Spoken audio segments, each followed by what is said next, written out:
Siapa yang menguasai di masa depan? Robot. Karena semakin canggih transformasi digital di masa sekarang yang membuat pekerjaan robot menjadi jauh lebih baik dan bisa lebih murah. Ini ditunjukkan dari penelitian McKinsey dan Rabbit Robotics yang melaporkan bahwa tren harga robot yang semakin menurun daripada biaya tenaga pekerja. Dari kedua grafik tersebut, tren gap-nya akan semakin membesar. Nah, lalu bagaimana hasil output dan produktivitasnya? Dasarnya ini menjadi 3. Yang pertama adalah irreducible, yang tidak perlu robot sama sekali, seperti industri consulting. Lalu juga ada hybrid, yang merupakan campuran antara robot dan manusia, seperti industri retail. Lalu terakhir juga ada automated, atau robot otomasi, yang 100% oleh robot pengganti manusia, seperti industri telekomunikasi. Jenis robot otomasi mencapai produktivitas paling besar, yaitu di atas 70%. Nah, masuk akal jika organisasi dan perusahaan yang awalnya menggunakan hybrid dan irreducible beralih menjadi full otomasi. Misalnya seperti Amazon Go, di mana retail sudah tanpa kasir dan tanpa antri lagi dengan teknologi deep algorithm dan sensor fusion yang terhubung dengan aplikasi. Inovasi ini dan robot otomasi lainnya dari Amazon membawa peningkatan produktivitas mencapai 4-5 kali. Mereka juga meng-cut jumlah pekerja mereka hingga 75%. Well, itu kan di negara maju, nggak mungkinlah di Indonesia. Orang perusahaan yang pakai robot juga masih pakai tenaga kerja yang murah di sini. Well, ada benarnya juga, tapi tidak selamanya juga begitu. Apalagi saat pandemi, yang dimana terjadi keterbatasan interaksi sosial, sehingga perusahaan harus beralih dari perusahaan manual ke teknologi digital. Dampaknya, banyak pekerja yang di PHK. Berdasarkan data dari Badan Pusat Statistik pada Februari 2021, angka pengangguran mencapai 8,75 juta. Ini meningkat sebanyak 1,82 juta dibandingkan tahun lalu. Lalu bagaimana mereka nih yang digantikan dengan robot?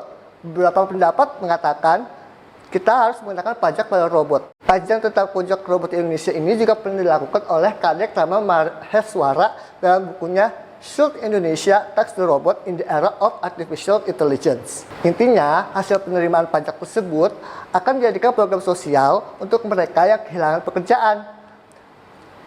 Beliau juga menyampaikan ada tahap-tahap mengenai tentang robot tax, tapi saya akan menjelaskan 2 tipe utama pada pajak robot ini. Yang pertama adalah Pigouvian tax, yang tujuannya adalah mengenakan pajak yang tinggi sehingga perilaku negatif dapat berkurang. Nah, yang sih ini berguna untuk short term aja, untuk menahan supaya tingkat pengangguran tidak lebih tinggi dan beradaptasi untuk mempersiapkan inovasi otomasi robot ini. Tapi jika diperlakukan secara panjang akan bermasalah karena produktivitasnya menurun sehingga hilangnya potensi penerimaan negara. Lalu yang kedua adalah mengenakan pajak robot seperti halnya pajak penghasilan PPh. Ini tentunya sulit karena untuk PPh sendiri pada manusia masih banyak target pajak yang belum terserap dengan baik, apalagi dengan robot yang sistemnya dapat dimanipulasi.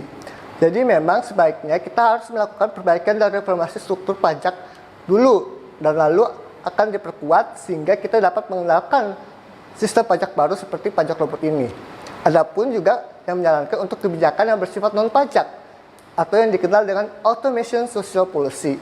Intinya, skill-skill yang dibutuhkan masa depan harus sudah direncanakan pada kurikulum pendidikan kita. Misalnya, World Economic Forum merilis skill-skill dan pekerjaan apa saja yang dibutuhkan di masa depan. Kalian di sisi mana nih sekarang? Di increasing demand atau di decreasing demand? Jika kalian di decreasing demand, yuk saatnya kita bersiap-siap untuk meningkatkan kapabilitas diri di skill-skill di increasing demand. Kesimpulannya apa nih? Apakah naiknya inovasi otomasi robot ini baik untuk Indonesia? Menurutku sih ya baik. Kenapa? Karena potensi sumber daya manusia kita yang begitu besar bisa dimanfaatkan untuk hal-hal yang tidak lagi bersifat rutin, berulang, dan berbahaya yang sebenarnya peran tersebut itu bisa digantikan dengan robot. Kita bisa mengalihkan tenaga kerja manusia tersebut untuk menjadi skill-skill yang lebih produktif.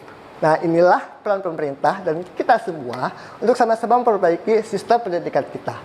Sekian, saya Zikri undur diri. Sampai jumpa.